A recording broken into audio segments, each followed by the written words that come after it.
Қос ішекті домбыра қазақтың басын торлаған ауыр кезеңдерде жұбаныш бола білген болмысымен біте қайнасқан көне аспаптың бірі. Ата-бабадан қалған ұлттық құндылықты ұлықтау мақсатында нөмірі 3 және 12 кітапханалар филиалының ұйымдастыруымен күмбірлі күй домбыра атты әдеби сазды кеш өткізілді.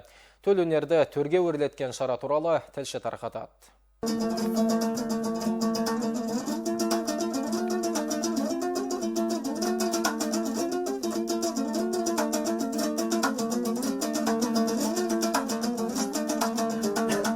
Нағыз қазақ емес, нағыз қазақ домбыра. Ұлтымыздың ұлы аспабында асқақтата ән салып, күмбірлете күй төккен адам аз емес. Қоңыр үні кез келген жанды тәнті ететін қасиетті домбыраға ертеден үкі тағып, аялап төріне іліп қою қазақтың дәстүріне айналған. Бүгінде елбасы жарлығымен елімізде шілденің алғашқы жексенбісі ұлттық домбыра күні болып белгіленді. Биыл асыл мұрамызды насихаттауға арналған мейрам дәстүрлі түрде екінші мәрте аталып өтілмек. Бұл шараның мақсаты ұлттық домбырамызды дәріптеу, насихаттау.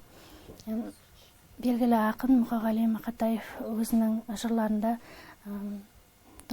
дариға домбырамды берші маған, жаныма келші, жарым келші балам деп жырласа, Қадыр Мырза Әли нағыз қазақ емес, нағыз қазақ домбыра деп қалам тербеткен болатын.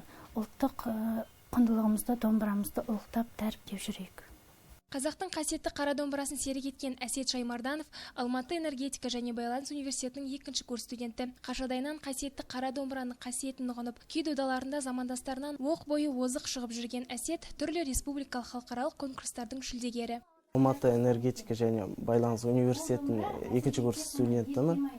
Осы 12-ші кітапханаға бұрыннан бері оқырман ретінде келіп тұрамын. Осында 12-ші кітапханада осындай домбыраны құрметтеп, дәріптеп атқан концертке шақырып атқанына өте қуаныштымын.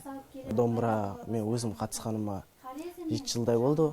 Домбыра аспабын 11 жасынан бастап тартып келемін. Бұл аспап өзіме өте жақын. Бұл аспап тартқанда өзім басқа әлемге келген сияқты боламын. Әдеби сазды кешке нөмірі 12-ші кітапхананың тұрақты оқырмандары мен ұстаздар қатысты. Шара барысында нөмірі 30-ші мектептің оқушылары әдемі өнер көрсетсе, қала өнерпаздары қасиетті қара домбырамен қазақтың халық әндері мен күйлерін өз нақышына келтіріп ойнап берді. Бірінші шілде осы домбыра күні болып жарияланғаннан бері осындай жақсы шаралар өтіп жатыр. Бүгін осы қалалық 12-ші кітапханада шараға біз өзінің оқушыларымен бірге осы шараны қолдауға, атсалысуға келдік. Біздер осы домбыраны тыңдай отырып, өзіміздің ұлттық қазақ екенімізді сезінеміз, өзіміздің ұлтымызды сақтауға, дәстүрімізді сақтауға, әрқашан елімізге патриоттық сезімді оятуға үлкен ықпал тигізеді. Ел егемендігі жолындағы халқымыздың рухын асқақтатып, ұлттық салт дәстүрімізді насихаттайтын осындай тағылымы мол мәдени шаралар көп болса, келешек жастарға ұлттық тәрбие мен мол өнеге берері сөзсіз. Гүлсара Марат, Тарас Қажимов, Нұртай Батырғали, Ақжайық телеарнасы.